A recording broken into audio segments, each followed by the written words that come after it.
अस्सलाम वालेकुम and a very warm welcome. आप देख रहे हैं आज पाकिस्तान। मैं हूं सिद्रा इकबाल और यकीनन एक नया दिन, नई सुबह जिसमें आप ज़रूर इंतज़ार कर रहे होंगे कि आपके साथ आज अच्छा क्या होने वाला है। अगर आपके दिन का आगाज़ ये सोचकर नहीं होता कि आज there is something to look forward to, तो आपको क्विकली अपनी थिंकिंग को चेंज करना है। और ख़ास तौर पर इसलिए भी क्योंकि हर नया दिन आपके लिए एक तोहफ़ा होता है, एक मेहमान होता है। और मेहमान अपने साथ कभी कभार अच्छी चीज़ें लेके आता है, बरकत लेके आता है, रहमत लेके आता है। ये बात मैं अगर आपको बताऊं तो ये गलत नहीं होगी कि ये हमारे कल्चर का हिस्सा है। अगर हम बड़े सगीर की तारीख को भी देखते हैं तो अक्सर इसको बड़ा ही एक अच्छा शगुन माना जाता है कि कोई मेहमान आए आपके पास। कुछ लोग कभी कभार परेशान होते हैं कि जी हमारे पास चीज़ें कम हैं, अगर कोई आ गया तो एक एडिशनल बंदा खाने वाला हो जाएगा, सबको पूरा कैसे पड़ेगा। लेकिन रिवायतें हमें ये बताती हैं कि जो आने वाला मेहमान है वो अपना रिस्क, अपनी बरकत बल्कि घर वालों के लिए बतौर तोहफ़ा वो साथ लेके आता है। और इसी बात को अगर हमारे जो इंटरनेशनल टूरिस्ट पाकिस्तान आते हैं उन्होंने भी महसूस किया कि पाकिस्तान में मेहमान नवाजी की जो रिवायत है उसका पूरी दुनिया में कोई सानी नहीं मिलता। आइए आपको दिखाते हैं कुछ लोगों की आप बीती। ये वीडियो ऑनलाइन बहुत ज़्यादा वायरल हुई है। आपको जिस तरह के पता है कि एडवेंचर स्पोर्ट्स हों, टूरिज्म के शौकीन हों, फूडीज़ हों, साइकिलिस्ट हों, सभी आजकल पाकिस्तान का रुख किए हुए हैं। और जो नेगेटिव परसेप्शन था कि जी पाकिस्तान शायद सेफ नहीं है, सिक्योर नहीं है इंटरनेशनल टूरिस्ट के लिए, उसको रद्द कर रहे हैं। इनकी वीडियोस में अगर आप देखते हैं तो पाकिस्तान का असल चेहरा, एक दिलकश और खूबसूरत चेहरा आपको नजर आता है। लेकिन खास बात इस वीडियो की ये है कि पेशावर और दीगर इलाकों में घूमने फिरने वाले ये सयाह इस बात से बहुत ही ज़्यादा इम्प्रेस हुए कि पाकिस्तान में मेहमान नवाजी की इतनी ज़्यादा कदर मौजूद है कि वो लोगों को कुछ करने ही नहीं दिया जाता। यानी मिसाल के तौर पे आप कोई ख़रीदारी करें तो दुकानदार और वहाँ के लोग आपको मेहमान समझकर आपसे पैसे लेने से इनकार कर देते हैं। ये एक ऐसी बात है जिन्होंने ऑफ कोर्स इंटरनेशनली दुनिया भर से आए हुए लोगों के दिलों को जीत लिया। तो सबसे पहले देखते हैं ये वीडियो जिससे यकीनन आपको भी पाकिस्तानी होने पे बहुत ज़्यादा फ़ख्र महसूस होगा। जी जनाब, तो आपने देखा how is it like to travel in Pakistan. अगर अभी भी लोगों के जहनों में कोई खदशात हैं तो यकीनन इस तरह का कंटेंट और लोगों के अपने एक्सपीरियंसेस उनको रद्द कर देंगे। लेकिन अब ज़रा बात करते हैं मौसम गर्मा की, जिसमें ज़ाहिर सी बात है हम सब निपट रहे हैं इस शदीद धूप को, मुख्तलिफ सिचुएशन से गुजर रहे हैं। मौसम बदलता है तो उसके साथ एलर्जीज़ भी आती हैं और साथ साथ कुछ हम अपने लाइफ स्टाइल को भी बदलते हैं ताकि इसका सामना कर सकें। आज हमारे साथ मौजूद हैं उम्मे राहील who is a naturopathist, और ये बात करती हैं हर्ब्स की, कलर्स की, क्रिस्टल्स की, कि इन चीज़ों के ज़रिए आप मुख्तलिफ सिचुएशंस का कैसे सामना कर सकते हैं, कंडीशंस को हल कर सकते हैं, चाहे वो हेल्थ रिलेटेड हो या फिर lifestyle related. So thank you so much Umme Raheel for being here. अगर आपसे सबसे पहले मैं बात यही करूँ कि जैसे कि मेरी ख्वाहिश होती है गर्मी हो तो हम हल्के हल्के रंग पहने, और वैसे अगर देखा जाए तो ये सो कॉल्ड स्प्रिंग सीजन भी है, लेकिन कराची में और हमारे मुल्क में तो बहुत ही गर्मी हुई है। कलर्स का क्या असर पड़ता है हमारे ओवरऑल मिजाज पे? अगर हम ठंडे रंग पहनेंगे तो हमें ठंड का एहसास होगा, हल्का फुल्का ठंड का एहसास तो नहीं होगा। देखिए आप, जिससे होता है कि आप शदीद गर्मी में धूप में रेड कलर पहन के निकल जाएं, तो आपकी आंखों को कितना बुरा लगेगा। एकदम आपको बिल्कुल आप कहेंगे नहीं बहुत शार्प लग रहा है, बुरा लग रहा है। उसी जगह आप वाइट कलर पहन लें या लाइट पिंक कलर पहन लें या बहुत लाइट सा कोई स्काई ब्लू पहन लें तो बड़ा रिफ्रेशिंग सा फील होगा, देख के भी अच्छा लगेगा और आपको गर्मी का एहसास कम होगा। गहरे रंग जो है लाइट को अपने अंदर एब्जॉर्ब करते हैं तो गर्मी की शिद्दत बढ़ जाती है। सभी मना करते हैं कि ब्लैक कलर नहीं पहनना है, शार्प कलर्स नहीं पहनने हैं। और जहाँ तक ये तो गर्मी और धूप की बात है, लेकिन ये मिजाज पे भी असर डालते हैं। सही कि अगर हम बात करते हैं कि अगर आप बहुत हाइपर हैं तो रेड कलर का भी इस्तेमाल ना करें, ऑरेंज कलर। जो अक्सर हम यहाँ पे बात करते हैं तो हम जहनी दबाव की बात करते हैं, डिप्रेशन की बात करते हैं, लेकिन हम गर्मी जैसे ही आती है तो आप देखिए रोड रेज भी बढ़ जाता है, लोगों में झुंझलाहट ज़्यादा आ जाती है, इरिटेशन बहुत होती है। और ख़ास तौर पे छोटे बच्चे, क्योंकि एक तो ऑलरेडी हम उनका स्केड्यूल बहुत पैक कर देते हैं। अब स्प्रिंग ब्रेक के बाद उन्होंने दोबारा स्कूल जाना है, इम्तिहानात भी हो रहे हैं, फिर एक रूटीन ऐसी कि जी इतनी गर्मी में वैन्स में उसमें सफ़र करके वापस आओ, क्या किया जा सकता है सो दैट सब कूल माइंडेड रहें? अच्छा, सबसे पहले जैसे क्या कि पानी का इंटेक ज़्यादा होना चाहिए, वाटर आपने बढ़ा देना है।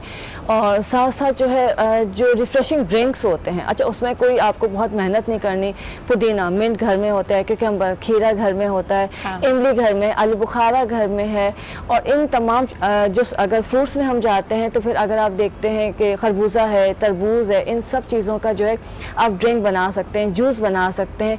और जो सबसे एक हमारा ट्रेडिशन कहना चाहिए सत्तू। गर्मियों में अगर गर्मियों में सत्तू का इस्तेमाल बढ़ा दिया जाए, और बहुत से लोग सत्तू से घबराते भी हैं, कहते हैं क्या है, बच्चे भी शायद अवॉइड करेंगे, तो कुछ भी ना करें। जो पानी पीने का है, मटके पहले हमारे घरों में सुराहियाँ इस्तेमाल होती थी, अगर अभी भी इस्तेमाल करें तो उसमें कोई मुज़ायका नहीं है। और उसमें या आपके घर में जो जग है पानी का, आप उसमें रात को एक मुट्ठी या हैंडफुल जो है आपने जौ बारले डाल देना है, और वो पानी इस्तेमाल करते तो आपको गर्मी की शिद्दत का एहसास कम होता है। मैं आपको बताऊं कि my mother used to suffer from thyroid, तो लोग यही कहते थे क्योंकि आपकी जो नमकियात, न्यूट्रिशन, आयोडीन मिला नमक हमारे घर में इस्तेमाल होने लगा, तो उसमें भी किसी ने यही रेमेडी बनाई थी। मुझे अच्छी तरह याद है कि ठंडे पानी के बजाय हमारे घर में एक सुराही अम्मी के लिए ज़रूर होती थी, और आप सुबह सुबह जब वो सुराही में से पानी पिए तो एक तो वो ठंडक उसमें आ जाती है क्योंकि वो रात भर की वजह से ठंडी हुई भी होती है, और उसमें जो सौंधी सौंधी मिट्टी की खुशबू होती है वो आपको बड़ा रिफ्रेश करती है।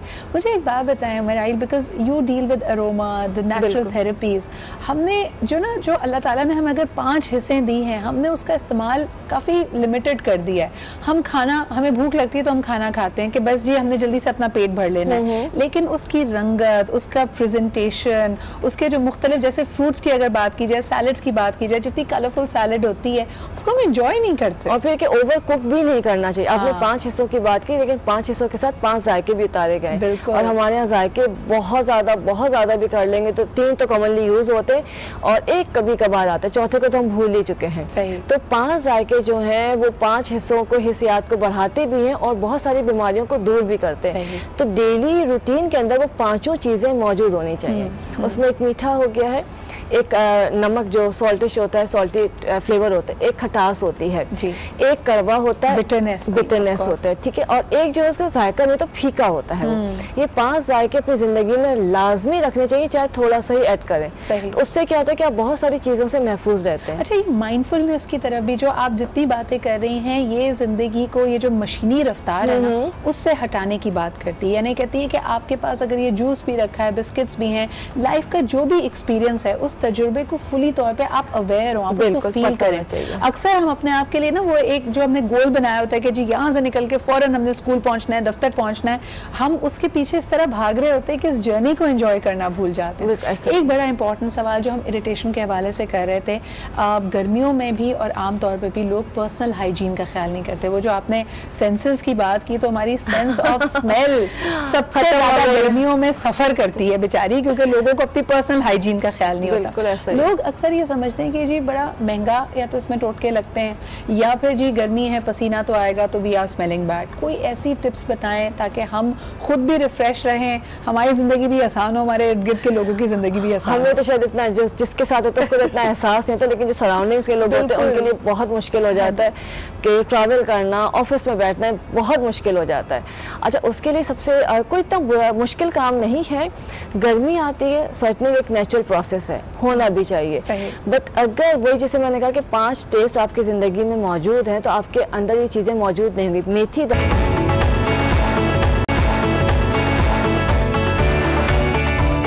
वजह कि गर्मी में प्यास लगती है और हम एकदम पीते हैं, वो ठंडा पानी जाके हमारे सीने पे लगता है, हमारा गला बंद हो जाता है, फ्लू हो जाता है, सीना चक्कर जाता है, या आपका जो है ना बिल्कुल एक गलगली कैफियत हो जाता है। कि हर चीज़ में एक हिकमत होती है। अगर आप सुन्नत नबवी भी फॉलो करते हैं तो कहा जाता है कि बैठकर बिस्मिल्लाह पढ़कर और 3 सांस पे पानी पिया जाए।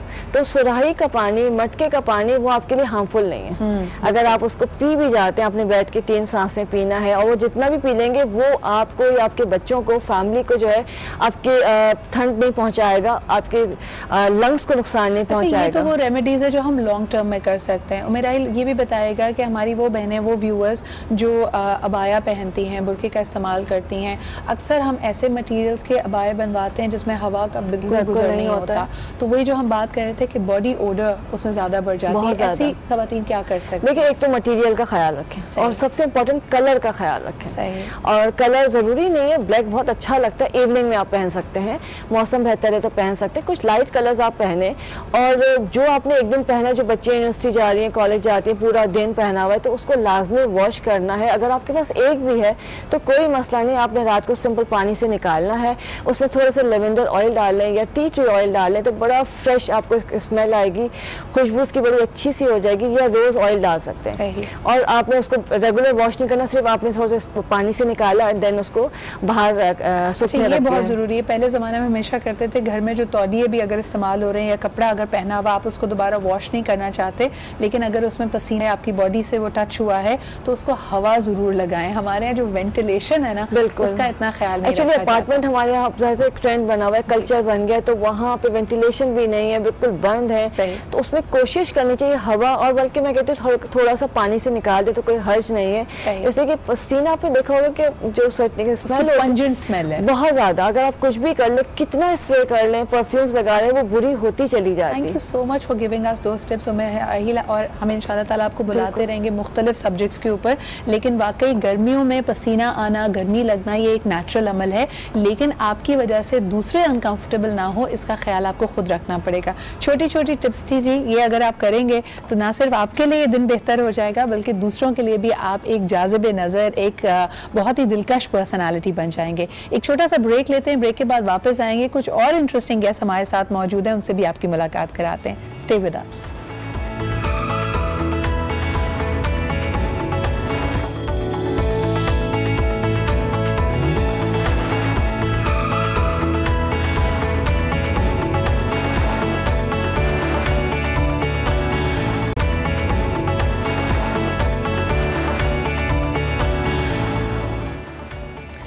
Welcome back. Now it's time for मिलो पाकिस्तान से। और यकीनन पाकिस्तान के होनहार नौजवान हमारा हर फील्ड में नाम रोशन कर रहे हैं। आज मेरे साथ खुसूसी तौर पे मौजूद हैं students from the NAD university. इनकी स्टूडेंट सोसाइटी का नाम है जी एनएडी रेसर्स, और इन्होंने फार्मूला 1 कार बनाई है जो कि पार्टिसिपेट करती है इंटरनेशनल फेस्टिवल्स में, और अल्हम्दुलिल्लाह बहुत सारे एक्कलेड्स भी जीत के आई।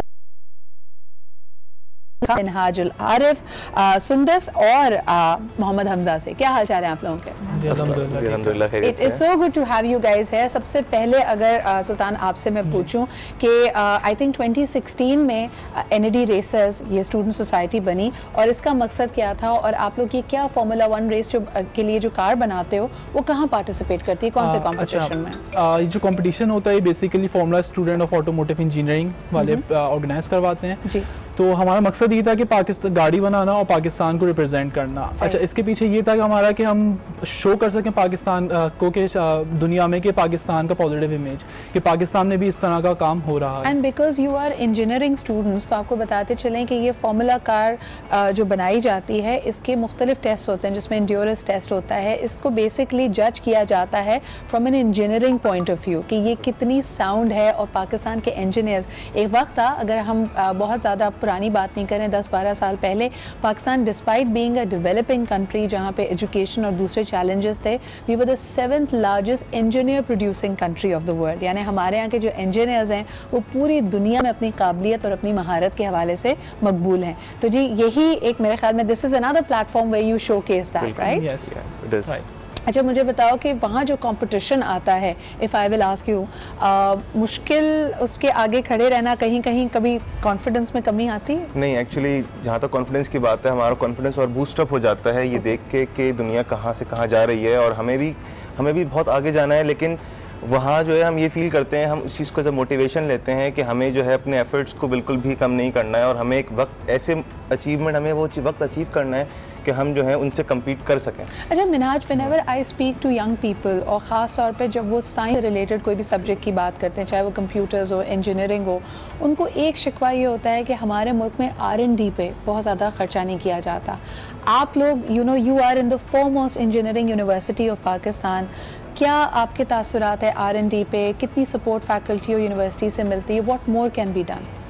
बिल्कुल, रिसर्च एंड डेवलपमेंट की आपने बिल्कुल ठीक बात की। यही एक वो चीज़ है जिस पे हमारे यहाँ काम अभी नहीं होता है, जिस पे हमें सबसे ज़्यादा वर्कआउट करना है। सही। लेकिन इसमें यह है कि हमारी यूनिवर्सिटी के टीचर्स वगैरह, यूनिवर्सिटी की जहाँ तक बात की जाए, वो अपनी पूरी कोशिश करते हैं जितना वो हमें फैसिलिटेट कर सकते हैं। फिर उसके बाद ये कि हमारी जिम्मेदारी बनती है, क्योंकि बीइंग अ गवर्नमेंट इंस्टीट्यूट, तो एट द एंड हमें जो है अपने एफर्ट्स ज़्यादा करने ही पड़ते हैं।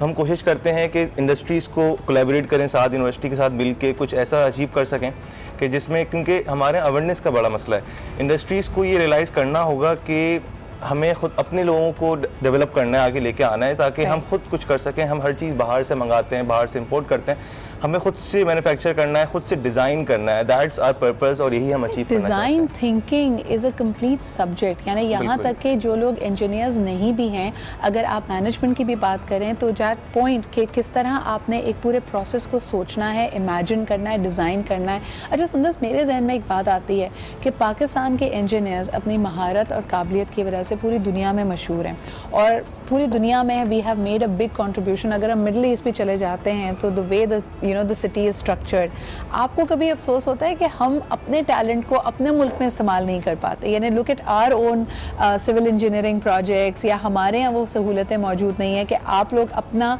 जो टैलेंट है वो यहाँ दिखा सको। बिल्कुल अफसोस भी होता है, और हमने उस रिग्रेट को ख़त्म करने के लिए ही एनर्जी रिसर्च का एक स्टेप लिया है।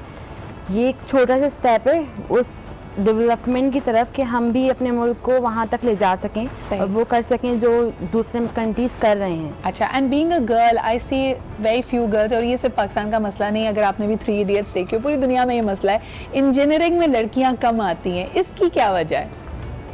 शौक की बात है। शौक की बात है। आपको शुरू से शौक था? Do you have any engineers in your family जिसको देख के आप इंस्पायर हुई? नहीं। और फार्मूला 1 ये जो गाड़ी बना रहे हैं, ये भी आमतौर पे स्टीरियोटाइप किया जाता है, मैं बिल्कुल इससे सब्सक्राइब नहीं करती, लेकिन कहा जाता है ये लड़कों की फील्ड है, लड़कों को ज़्यादा इंटरेस्ट होता है।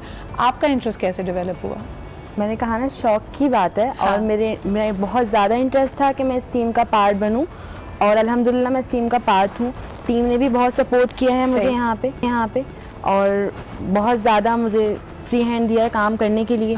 चाहे वो मैन्युफैक्चरिंग हो या डिज़ाइनिंग हो, जो भी काम हो, मुझे बहुत फ्री हैंड दिया जाता है लड़कों के साइड बाय साइड के आप भी काम करें, और मैं भी पूरा कोशिश करती हूँ कि वो पूरी पर्सनालिटी माशाल्लाह स्ट्रॉन्ग है। मुझे तो लगता नहीं है कि आपको कोई रोक भी सकता है। मतलब 15 लोगों की टीम है, किस तरह काम डिवाइड किया हुआ है? How are you divided into actually हमारे पास जी हमजा बेसिकली हम लोगों ने टीम्स की डिवाइड करी फर्दर, सही है, जिसके अंदर पावर ट्रेन होती है, सही है, टेक्निकल टीम एक अलग हो जाती है और आपकी बिजनेस और मार्केट हो जाती है। I am representing the marketing team. सही। मार्केटिंग का अब आम तौर पे तो लोग कहते हैं यही सबसे बड़ा डिस्कनेक्ट होता है, जो बेचारे बिजनेस पढ़ रहे हैं वो तो मार्केटिंग कर लेते हैं। As engineers, as people who are creative या जो साइंटिफिक माइंड रखते हैं, marketing comes easy to you? Yes, आपको एक्सपोजर बहुत मिलता है, मतलब आप दुनिया एक्सप्लोर कर रहे होते हैं, आपको बात करने का तरीका आ रहा होता है। दूसरी बात ये, आपको इंडस्ट्रीज़ के अंदर किस तरह काम चल रहे हैं और फर्दर आप किस तरह बेहतरी ला सकते हैं as an engineer. It's all about presenting your ideas. So अगर इंजीनियर्स की बात करें, they think up of new ideas, और ये वो वाले लोग होते हैं जो क्रिएटिविटी में एक चीज़ को पहले इन्विजन करते हैं जो अभी आपके और मेरे जहनों में ना आई हो, और इनकी मेरे ख्याल में सबसे बड़ी सक्सेस ही ये है कि ये अपने आइडिया को कितना इफेक्टिवली दूसरों तक पहुँचा सकते हैं। सुल्तान, आपसे पूछना चाहूँगी कि टीम लीड कौन है आप लोगों का, और कितना मुश्किल है इन 15 लोगों को लीड करना? अच्छा, टीम लीड हमारे वो आज आए नहीं है, वो रामिज़ मसूर नाम है, वो टीम लीड कर रहे हैं। मैं टेक्निकल टीम को लीड कर रहा हूँ। तो टेक्निकल टीम में हम मुश्किल तो होता है, लेकिन काम को जो हम डिवाइड कर देते हैं और सबको असाइन कर देते हैं टास्क कि आपका ये डिपार्टमेंट है, आपको इसमें काम करना है, और मैं जिससे पूछूंगा वो यही बंदा होगा, मैं आपसे पूछूंगा जो भी काम होगा अपने डिपार्टमेंट में। तो इस तरह जब काम डिवाइड हो जाता है, जब किसी जिम्मेदारी डालते हैं तो वो बंदा फिर अगर जिम्मेदार होता है तो काम कर लेता है। वंडरफुल। अच्छा, your next exhibition I am hearing you are going to be going to China? Yes, we are going to China. Actually हमने जो कंपटीशन के लिए रजिस्टर किया था, हमने सक्सेसफुली नीदरलैंड भी रजिस्टर कर लिया था, एंड हमने इटली भी रजिस्टर कर लिया था। But because of some schedule in our university schedule and the event schedule were conflicting each other, so हमने फिर चाइना डिसाइड किया। So you have to choose। ऐसी बात है, in being students आप ज़रूर चाहेंगे कि co-curricular activities में आप जाएं, but in the larger scheme of things your studies also come first। आपसे एक सवाल ये भी करना चाहूँगी Minaj, how difficult is it to raise funds? मुझे ये पता है कि आपकी यूनिवर्सिटी की सपोर्ट, आपकी टीचर्स की मेंटोरिंग आपके साथ होती है, लेकिन पार्टिसिपेशन से रिलेटेड जो फंडिंग नीड्स होती हैं, उसमें कौन आपको मदद करता है? कौन मदद करने का जहाँ तक की बात है, तो हम लोग खुद से भी एक कंट्रीब्यूशन करते हैं, मंथली भी करते हैं, और फिर कोशिश करते रहते हैं कि हम कुछ सेल्फ फाइनेंसिंग भी होती है। वो सेल्फ फाइनेंसिंग हमें मतलब वो कंटिन्यू रखने के लिए होती है कि मंथली बेसिस पे हमारा काम न रुके, और उसके अलावा जो हमारे जो बड़े खर्चे होते हैं जैसे लॉजिस्टिकल इश्यूज हैं, जैसे अभी हमें कार को सबसे बड़ा हमारा खर्चा होगा कार को लेके जाना चाइना तक। हाँ जी। और वही जो है डिसाइड करेगा कि हम जाएंगे या नहीं। तो अभी हमारा वही टारगेट है कि हम वही अचीव करना चाह रहे हैं कि हम किसी तरीके से अब कोई पार्टनर अपने साथ कोलैबोरेट करने वाले जाने के लिए। Thank you so much Minhaj, Sundas, Hamza and sultan for being here. हमारे तवज्जुद से आज पाकिस्तान के ज़रिए इनको यहाँ बुलाने का मकसद एक तो number one any kind of support that we can give them.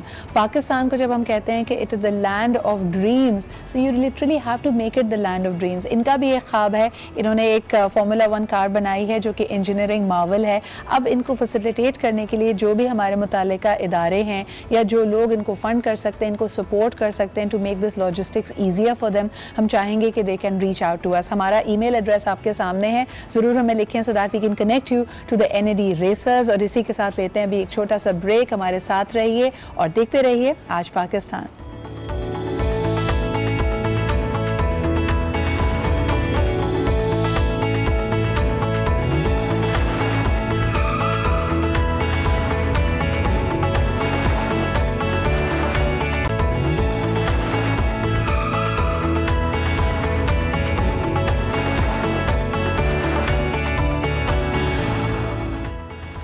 Welcome back after the break. आप देख रहे हैं आज पाकिस्तान। यकीनन हमारी ज़िंदगी में जब कोई मुश्किल आती है तो दिल चाहता है कोई सुपर हीरो आए और ये तमाम के तमाम काम हमारे आसान बना दे, और स्पेशली जब आप बॉस के सामने कभी मुश्किल में फंस जाते हो। क्या आपको पता है कि पाकिस्तान में भी हमें ऐसा ही एक सुपर हीरो नज़र आ रहा है जिसकी आजकल बड़ा चर्चा हो रहा था, और वो जिस शहर जाते हैं जहाँ उनके पीछे गली मोहल्लों में बच्चे पड़ जाते हैं, तो हमने सोचा कि भाई आज पाकिस्तान की टीम भी बड़ी इंक्विजिटिव हो गई। कौन है ये शख्स जो एक कॉस्ट्यूम में घूम रहा है, डेडपूल इसको नाम दिया जा रहा है, लेकिन पता तो लगाना पड़ेगा ये कौन है। लेकिन सबसे पहले इनकी जो मकबूलियत है वो आपको ज़रा दिखाते हैं कि कहाँ कहाँ ये पाए जाते हैं, कित कित लोगों ने इनको पकड़ा, इनसे बात करने की कोशिश की लेकिन जवाब कुछ नहीं मिला। Let's take a look at that. जी, आपने देखा कि लोग किस तरह हैरत में मुब्तला हैं, जानना चाहते हैं कि डेडपूल आखिर को है कौन। तो आज पाकिस्तान की टीम ने इनको ट्रेस किया, पता ये चला कि ये गुजरावाला में रहते हैं, और अब हम आपको मिलवाते हैं the real person behind Deadpool. तो it's time for the big reveal, let's take a look.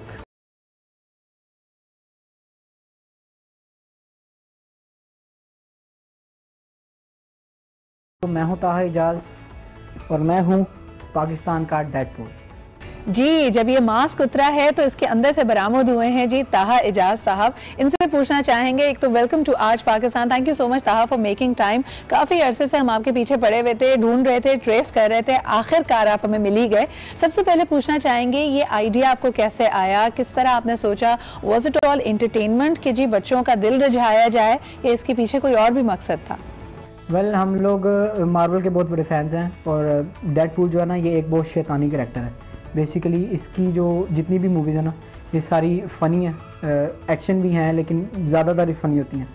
तो हम शुरू से वीडियोस बनाते हैं फ़नी, तो हमने सोचा क्यों ना डेडपूल को इन पाकिस्तान इंट्रोड्यूस करवाया जाए, देसी तरीके के काम करते हुए, देसी खाने खाते हुए, डिफरेंट जगह पे जाते हुए। और हम बेसिकली हमारा मकसद होता है बच्चों को हंसाना और हंसाते हंसाते कोई लेसन दे देना।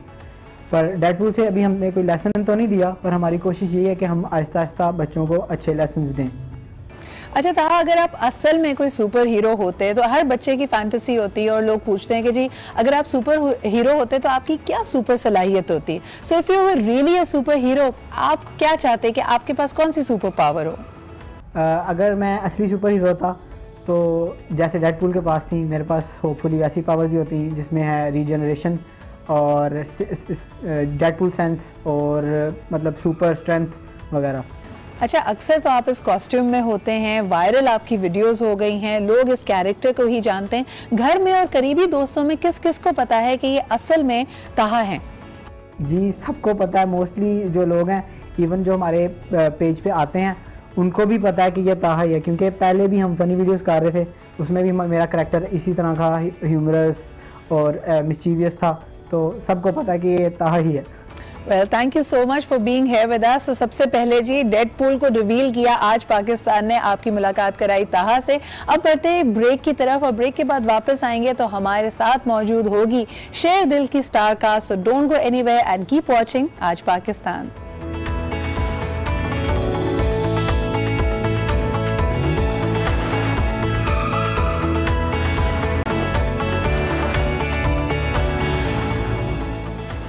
जी जनाब, वेलकम बैक। आप देख रहे हैं आज पाकिस्तान, और हम जिक्र कर रहे थे कि जी ज़िंदगी में बहादुर होना कितना ज़रूरी है, लेकिन बहादुरी को आप कभी कभार अपनी ताकत से, अपनी जहानत से रिलेट करते हैं, और आप समझते हैं कि आप जितने ज़हीन हैं उतने ज़्यादा आप ताकतवर हैं, या अगर आपके पास बहुत पैसा है, माल दौलत है। क्या आपको पता है कि जब हम कहते हैं द वर्ड करेज निकलता है, the core word of it is core, and core Latin में कहते थे दिल को, यानी आपका जो दिल है ना वो बहादुर होने की निशानी देता है। बाकी सब चीज़ें आनी जानी है, सेहत भी चली जाती है, ताकत भी आगे पीछे हो जाती है, लेकिन अगर आपका दिल बहादुर है, अगर आप शेर दिल हैं, तो आप किसी भी सिचुएशन से निकल सकते हैं। और जी शेर दिल का जिक्र हो तो अभी हाल ही में इस नाम से एक मूवी भी आई है ज़बरदस्त, उसमें हमें एयरफोर्स पायलट, जो कि I think everybody in Pakistan जी जनाब, looking very sharp on spot, nearest theatre आपके सामने है जी शेर दिल। और अब हमारे सेट पे मौजूद हैं द वन एंड ओनली, बल्कि the two of a kind, हमारे साथ हैं the star cast of Sher Dil, Hasan Niazi and Mikaal Zulfiqar. Thank you so much for being here. आप लोगों को यानी एक तो किस्मत ने बड़ा साथ दिया है। ये मूवी रिलीज होने से पहले आप पुलवामा अटैक और फिर सर्जिकल स्ट्राइक, एक माहौल बना हुआ था, कैसा फील किया आप लोगों ने? यानी when you were on that that trail, when you were talking about the movie, उनका रिएक्शन क्या आ रहा था उस वक्त? Hassan, if I may begin with you. बड़ा शुरू में जब ये इंसिडेंट हुआ था एक्चुअली सर्जिकल स्ट्राइक्स का, तो मुझे इतनी ज़्यादा डिटेल्स नहीं पता चली। मैं बड़ा खुश था कि रिलेट करके हमें डलामिया ने प्रोडक्ट लॉन्च कर दिया है। उसके बाद जब पूरा इंसिडेंस हमें पता लगा, then I was little worried कि ओहो अच्छा, ये तो काफ़ी हद तक जो है वो हमारी स्टोरी से रिलेट कर रहा है, हमने तो 1 साल पहले कर दिया था। सो अगेन बड़ा क्वेश्चन किया लोगों ने कि आप लोगों ने जो है वो हालात के हिसाब से अपना एंड चेंज कर दिया है, ये वो हो गया है, ऐसा कुछ हो गया है, बट नहीं, हम लोगों ने पहले से ही इस तरह से शूट किया हुआ था। Story was as it is, लेकिन वो बस सिचुएशन अल्लाह मियां ने लॉन्च कर दी फिल्म। ये वाली बात। देखिए, एक पाकिस्तान में जो हम जुनून की हद तक मोहब्बत करते हैं पाक अफवाज से, खुसूसन जो यूथ का एक लगाव होता है towards Pakistan air force. Mikaal, was it difficult to play this role because you have a lot of shades, as I was noticing the trailer. इसमें आपकी पर्सनल लाइफ भी दिखाई गई, पेरेंट्स के साथ भी एक जाहिर सी बात है लगाव है, और फिर मुल्क से मोहब्बत और एयरफोर्स का जुनून। Was it difficult? Firstly, it's a great honor to be given this role, और सिर्फ वर्दी पहन के या to be on the tarmac, to be close to these jets, इन लोगों के साथ interactions करना, जो bravest among us हैं, जो आपने इतना अच्छा intro दिया, उस में तो बिल्कुल these people are the real heroes. हम कोशिश करते हैं to act like them, but they're truly heroes. And ये फिल्म के शूट के दौरान इनके साथ इंटरैक्ट करने की वजह से you really get into it कि इनका ये जो जज्बा है, and just this one fact कि ऑर्डर मिला and you get in your plane without thinking of your kids, your mother, your father, your friends, your family, your life. You're willing to put everything on the line. That clarity for your of nation. thought, and they don't even blink. To see that and to portray that, to tell me soldier is a soldier. Soldier is a soldier. और again, this is something that Sherdil deals with कि हम Indo-Pak topic को जिस तरह treat करते हैं, ये भी एक बॉलीवुड के लिए एक मैसेज है, नॉट जस्ट कि पाकिस्तान एयरफोर्स की माइट क्या है और हम किस तरह अपने मुल्क को डिफेंड करने के लिए इस काबिल भी हैं और हिम्मत भी है हमारे अंदर टू डू सो। लेकिन एट द सेम टाइम हमने जिस तरह इंडिया और पाकिस्तान के टॉपिक को डील किया है विद मैच्योरिटी, बल्कि बहुत सारी चीज़ें, सिर्फ हमारी फिल्म में ये कोइंसिडेंस नहीं है कि इंडिया सर्जिकल स्ट्राइक्स करना चाहता था और हमने डिफेंड किए अपने JF-17 थंडर्स के साथ, जो कि हमारी फिल्म का हिस्सा है, बट हमारी फिल्म में अपार्ट फ्रॉम द एनिमोसिटी एक दोस्ती का मैसेज है। सही। जो इस पूरे इंसिडेंट के बाद जो हमारी गवर्नमेंट का भी हमारे प्राइम मिनिस्टर का यही मैसेज रहा है कि look beyond the Wars, keep the animosity aside, यानी हमें इतनी ताकत है कि हम अपने आप को डिफेंड कर सकते हैं, but more importantly we are a peace loving nation. लेकिन अगर मैं इसी तनाजुर में आपसे पूछूं, एक तो इस स्टोरी को आप लोगों ने पोर्ट्रे किया है, शेर दिल जैसे हम डिफाइन कर रहे थे कि व्हाट इज़ अ शेर दिल for you मीकाल?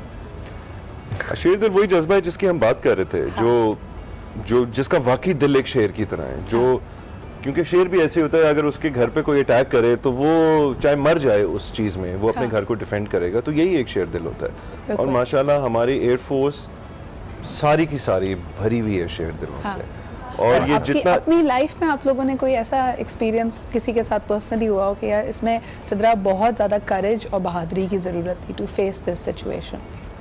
Situation like after doing the film? No, not from the film, but in your personal life, जहाँ आपको लगा हो कि this demanded bravery.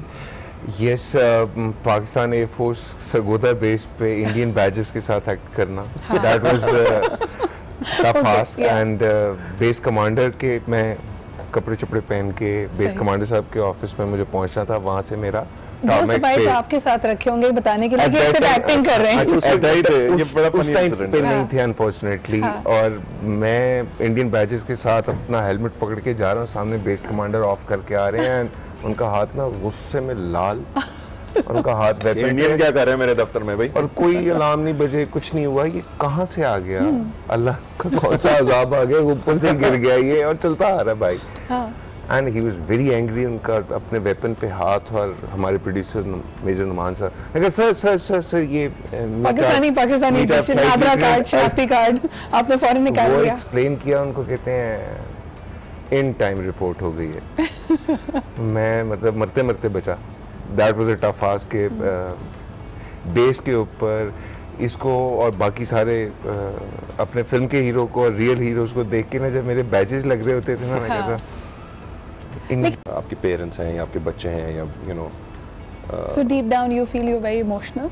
Yeah, I think so. I don't show it, I think, but yes. हाँ। और हसन आपका सबसे बड़ा खौफ जिंदगी में? सेम थिंग, लव्ड वंस को मिस करना या उनका मिस हो जाना, बट अगेन किसी और वजह से हो तो उसका अफसोस होता है, बट अगर वो वापस जिसके हैं अल्लाह के पास जा रहे हैं, then you can't actually do anything. इससे बढ़ के कोई और फियर होता नहीं है। आई थिंक सो, क्योंकि डिफरेंट कैरेक्टर्स करके उनकी फीडबैक लेके, सक्सेस फेलियर्स क्रिटिसिज्म लेके, वो बहुत सारी चीजों के लिए हम यूज्ड हो जाते हैं। अच्छा, that is a very important thing, and you know because these two are looked up as heroes, as icons for the young nation. तो मैं ज़रूर जानना चाहूँगी कि यूथ, अगर आप पलट के अपने गुज़िश्ता 10 साल के करियर को देखते हैं, where you started from was a very different point in life. उस वक्त के आपके फेयर्स बड़े मुख्तलिफ होते हैं। उस वक्त यही फेयर होता है मूवी चलेगी नहीं चलेगी, ड्रामा चलेगा नहीं चलेगा। उस वक्त का एक फेयर मैं बता दूं, जब मेरा करियर का स्टार्ट था तो मैंने एक शो होस्ट किया और ये गेस्ट थी। हाँ जी। उस वक्त फेयर ये था कि सही होस्टिंग हो जाए, नहीं हुई, तो आज मैं गेस्ट हूँ और ये होस्ट।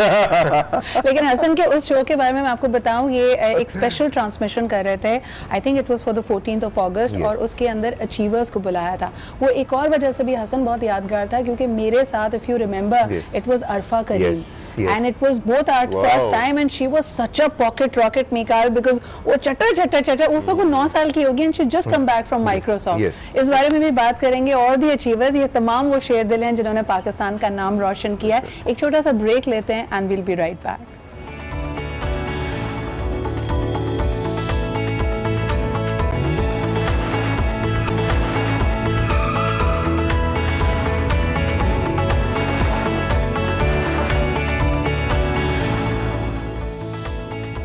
Welcome back. आप देख रहे हैं Aaj Pakistan, still in conversation with Mikaal Zulfiqar and Hassan Niazi. They both promoting their new movie Sher Dil. अगर अभी तक आपने नहीं देखी है तो फौरन जाएं और देखें, क्योंकि it's about war, it's about patriotism, it's about nationalism, और वो तमाम जज्बा। फनी कुछ इंसिडेंट्स भी हैं, जैसे मैं पहले ड्रामे में ना मोहब्बत कर रहा ना लड़की से, मैं नया आया हुआ था इंग्लैंड से, अब वहाँ तो बहुत मुख्तलिफ वहाँ तो लव करते हैं ना, यहाँ तो इश्क करते हैं, यहाँ इश्क करते हैं। और जब हम उर्दू में, यानी हमारे यहाँ, मुझे अच्छी तरह याद है स्कूल के प्लेस में अगर बच्चों को कभी रोमियो जूलियट करा दें या शेक्सपियर, तो वो लव ही नहीं बोला जाता, वो बोल जाता है अंदर से। एनीवे मैं वो सीन कर रहा ना उसके साथ, तो बहुत, वो तो कजन था ना, और हाथ काटता, और इंटेंसिटी थी एक लव की। मैंने कहा यार यहाँ इस तरह करते हैं। मैंने कहा ये तो कोई और ही लेवल है मोहब्बत का, नेक्स्ट लेवल है वाकई। ये वो चीजें भी मैंने सीखनी थी। It wasn't just the language, but it was a culture which was very alien to you. No, it wasn't alien because I am Pakistani and I was born here.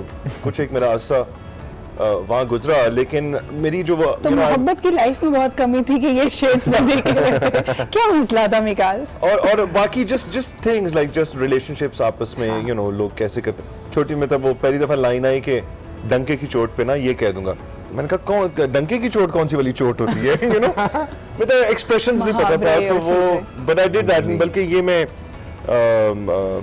एक when I one the award for best actor, तो मैंने यही, and आपने youth की बात की, तो मैं यही यहाँ कहना चाहूँगा that yes I did work very hard, and एक ऐसे लड़के के लिए जिसको उर्दू नहीं आती थी, उसको पाकिस्तानी ड्रामों में बेस्ट एक्टर का अवार्ड मिलना, so it means nothing is impossible, so never give up. Absolutely. And if you now look back at your body of work, तो उसमें आपका फेवरेट बगैर हसन, अगर ये सवाल आपसे करूँ, because यानी everybody has their favorites, right? आप लोगों ने स्ट्रगल का पीरियड भी देखा है, आप लोगों ने बूम्स भी देखे हैं, बस भी देखे हैं, एक ऐसा ड्रामा, एक ऐसा कैरेक्टर जिसके लिए बहुत मेहनत की और समझा कि भाई ये this is going to be a game changer, didn't work out that way. Yes.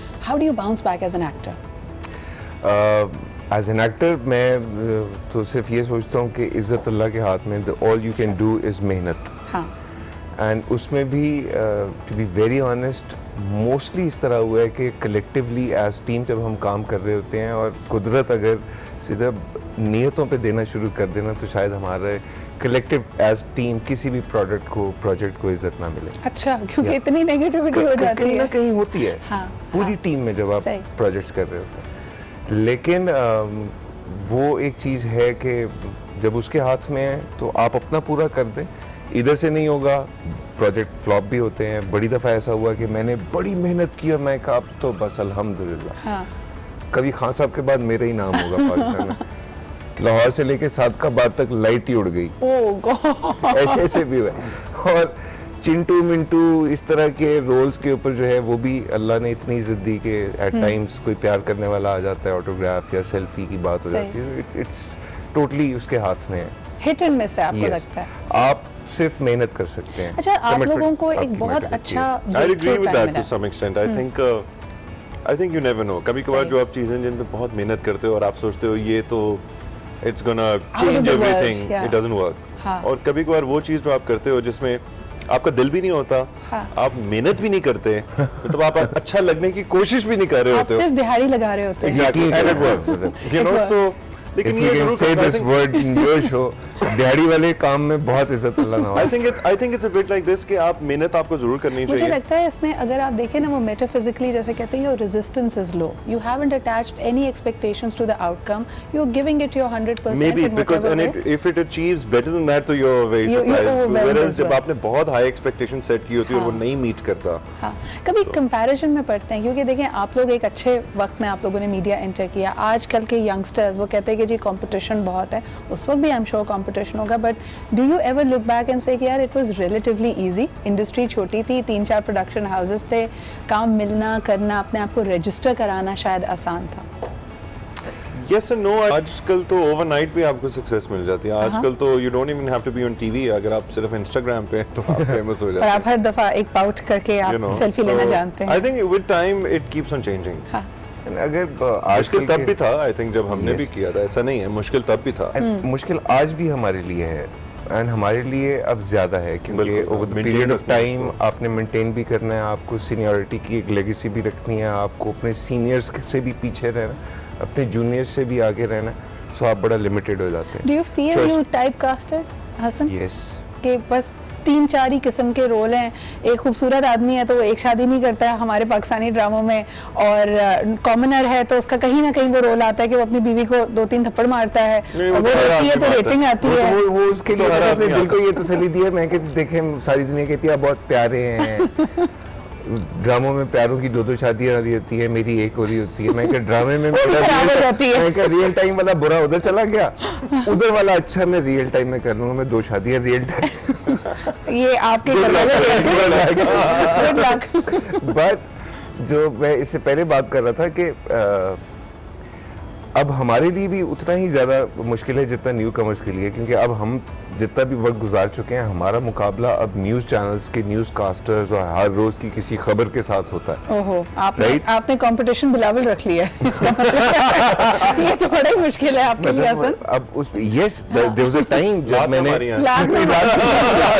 हमारी और चाय भी गिर जाएगी, but honestly there was a time मैंने अपने आप से ये कंपटीशन रखा हुआ था कि किसी भी चैनल का न्यूज़ कास्टर रिकग्नाइज होता है, हाँ, या हसन न्याजी रिकग्नाइज होता है। अच्छा। अब इतना काम कर दो कि लोग कहें यार तुम न्यूज़ कास्टर के बराबर ही आते हो, सो वो उस लेवल पे फिर आपको कमिटमेंट चाहिए होती है। ये फील्ड आपसे फिर बहुत ज्यादा मांगती है। मिसाल दूंगा, ईदें शब-रातें सब मांगती है। ये तो नहीं, अब तो रिकॉर्ड हो जाते हैं। जब हमने शुरू किया था तब तो लाइव होते थे, तब वाकई ईदें शब-रातें सब ले जाता था। बिल्कुल। सो वो अगेन कमिटमेंट पे है, डिपेंड्स कि आप इंडस्ट्री पाकिस्तान मीडिया किस नीयत से ज्वाइन कर रहे हैं। आपको मशहूर होना है, आपको सर्व करना है इस इंडस्ट्री के लिए। ये जो मशहूर की आपने बात की मिकाल, अक्सर लोग ये कहते हैं कि बदनाम हुए तो क्या हुआ, नाम तो होगा। और आजकल वाकई people are after that, you know, कि बस क्विक पब्लिसिटी मिल जाए, क्विक पॉपुलैरिटी मिल जाए, and they have, you know, जैसे भी बात हो रही थी, क्वालिटी और quantity. What do you believe in? I think बदनाम होने के भी देयर इज, यू नो, अगर आप कोई किसी काम की वजह से लोग आपको बदनाम कर रहे हैं, आपका काम पसंद नहीं है, दैट्स समथिंग एल्स। लेकिन I don't believe in fame for controversy, for the sake of controversy. या कि I think you know, अपने कुछ you know, अपने हर किसी के अपने standards होते हैं, I guess. You know, I mean, I would definitely always choose कि कोई negative light में कुछ highlight ना हो। और personal life और private life आप लोगों की बड़ी lines blurry हो गई हैं। People see you as public figures, but they see you as very, very I don't like to expose my personal life. I never did पहले भी, and even now. I think that's a very personal thing to me. There's no, I don't want to expose that. ये ना common sensical सवाल बनता है, अगर personal life नहीं expose करनी तो फिर Instagram पे क्या आएगा? Instagram पे काम आएगा? काम आएगा, सिर्फ और सिर्फ। You've made that very clear. जो out of my personal life, which I want to share with people, with my fans, वो मैं कर देता हूँ। How do you draw that line? कैसे आप ये अंदाजा लगाते हैं कि भाई this is for my private consumption और close friends will know about it, और अगर ये दूसरी बात बाहर चली भी जाए तो मुझे फर्क नहीं पड़ता? I don't know, I guess वो बस बात पे है। I mean, some things you know, there's कोई बहुत वो barriers नहीं रखे हुए। कुछ चीज़ें हैं जो बहुत personal हैं और कुछ जो जिसके बारे में कभी बात नहीं हुई। So you know, and कुछ चीज़ें ऐसी हैं जो Hasan, are you that hawkish about your personal life as well? मैं yes I am, और मैं इसने जिस तरह से अपना आंसर किया है, मैं ये समझता हूँ जो भी बात मुझे क्यूरियोसिटी होती है ना कि पता लग जाए, या पता लगे और उसमें कोई इंटरेस्ट हो, मैं वैसी किसी भी बात को अपनी ज़ात के हवाले से नहीं लीक होने देता। Okay. It's natural thing. हाँ। अभी I had Shahryar on my show earlier, तो उसकी अब माशाल्लाह से मंगनी हुई है, तो उसने कहा कि those pictures were never released, they were leaked. तो I mean things like that obviously that actually कभी-कभार you know ये होता है, I mean when you come into this business आपकी private life invade हो जाती है। Invade होती है। कभी-कभार बहुत सारी चीजें होती हैं जो आप नहीं, actually there are a lot of things, मेरे साथ भी ये मसला होता है। So we're going to talk about that and how to actually uphold those boundaries. I think anybody who's watching this show जिसको बड़ी glamorous लगती है media life, public life, कि जी हम acting करेंगे, मशहूर हो जाएंगे, लोग हमसे autographs लेंगे, there is a price to pay as well. That invasion we are going to talk about, और ये इसमें कितना शेरदिल होना पड़ता है ये भी पता करेंगे एक छोटे से ब्रेक के बाद।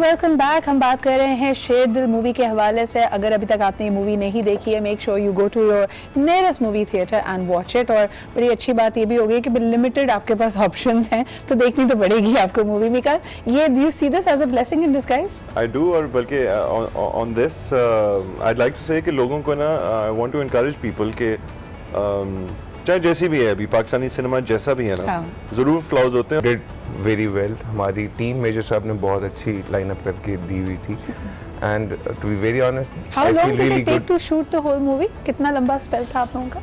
It was about 3 months. 3 months, quite a bit.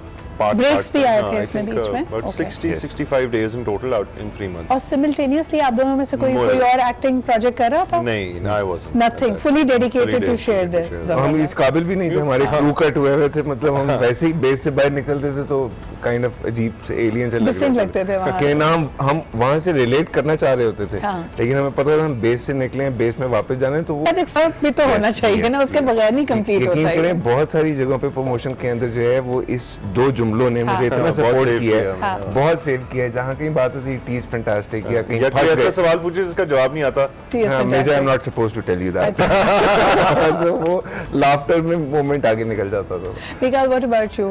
In and outs of the various shades of the same character? मुश्किल था? हाँ, it was difficult. I mean, obviously वो because as you said, it's not just a war film. हाँ. इसमें the lighter shades भी हैं. Basic plot जो है I play as a Pakistani फौजी, ये बॉर्डर के उस पार हैं, मुलाकात कहाँ होती है? कोई इंटरनेशनल रेपुटेशन पे या कहाँ पे? जी बिल्कुल ऐसा ही है. There's an international training school. Okay. जहाँ हमारी पहली दफ़ा मुलाकात होती है और I won't go too much into it, लेकिन उस मुलाकात से पहले भी हमारा एक इनकाउंटर हो चुका होता है जिसमें हमें पता नहीं होता कि वो हम दोनों। मुझे ये बताएं कि अक्सर जब हम इंडियन मूवीज़ देखते हैं, अभी आप लोगों ने भी जिक्र किया कि जब उसमें पाकिस्तानी या पाकिस्तान को डिपिक्ट किया जाता है तो हमें वैसे ही गुस्सा चढ़ जाता है कि यार ये देखो कितना, ये ऐसा तो नहीं है पाकिस्तान। तो आपके लिए ये चैलेंज था कि when you were portraying to be an Indian, तो बॉडी लैंग्वेज ये चीज़ एग्जैजरेटेड ना हो, रियल हो, how did you prepare for that part? नहीं, to be very honest, major Numan साहब ने जो स्क्रिप्ट लिखा है ना उसमें ऐसी कोई ज़रूरत नहीं थी। हाँ. एंड अगर कहीं थोड़ा सा विलेनिश, थोड़ा सा इंडियन फ्लेवर डालने के लिए फिल्म के हवाले से मैंने डिस्कस भी किया तो असफर ने नहीं करने दिया उसको, एग्जैजरेट नहीं करने दिया, क्योंकि वो स्क्रिप्ट की जो ब्यूटी थी वो खराब कर रही थी। So what was needed it is delivered. I mean the beauty of Sher Dil is how we tackle the India Pakistan topic. और जो जैसे मैंने पहले भी कहा कि इसमें दो चीज़ें हैं, हम गाली नहीं देते फिल्म में जो कि इंडिया हमेशा देता है जब पाकिस्तान का जिक्र होता है, और हमको बहुत नेगेटिव लाइट में पोर्ट्रे भी नहीं करते। As realistic as it can be, there are two countries, there is rivalry, there are differences, there are issues that need to be resolved. And I would hope this is a lesson for India and for Bollywood कि next time आपको गाली देने की जरूरत नहीं है, आपको put down करने की जरूरत नहीं है एक पूरे नेशन को। हाँ. And what it is doing is it's instilling hatred. जो आज भी बात की जाती है कि जो एक बहुत बड़ा बदलाव इंडिया की सोसाइटी में आया है is this unnecessary animosity. और ये हमने जो किया ये किसी डर के आगे नहीं था, ये मैच्योरिटी के आगे था। And I would hope that Bollywood shows it too. नहीं, and that realistic realization is important. The narrative has to change. अल्हम्दुलिल्लाह जिस तरह इस मूवी का भी मैं एक डायलॉग देख रही थी कि हम एक हकीकत हैं माशाल्लाह पाकिस्तान का बने हुए, हम हैं और हम रहेंगे। And India needs to realize कि there can be cordial relations with the neighbors. उनके तो माशाल्लाह किसी से भी अच्छे ताल्लुकात आजकल नहीं है अपने इर्द गिर्द, लेकिन उम्मीद करते हैं कि शेर दिल के थ्रू ये मैसेज उन तक पहुंचे। बहुत बहुत शुक्रिया Mikaal for being here, Aslam for being here. It was a pleasure to have you both. We wish you all the best for the movie. And once again viewers, please do go watch it. इंशाल्लाह ताला आपसे कल मुलाकात होगी। अपना ख्याल रखें। खुदा हाफिज़।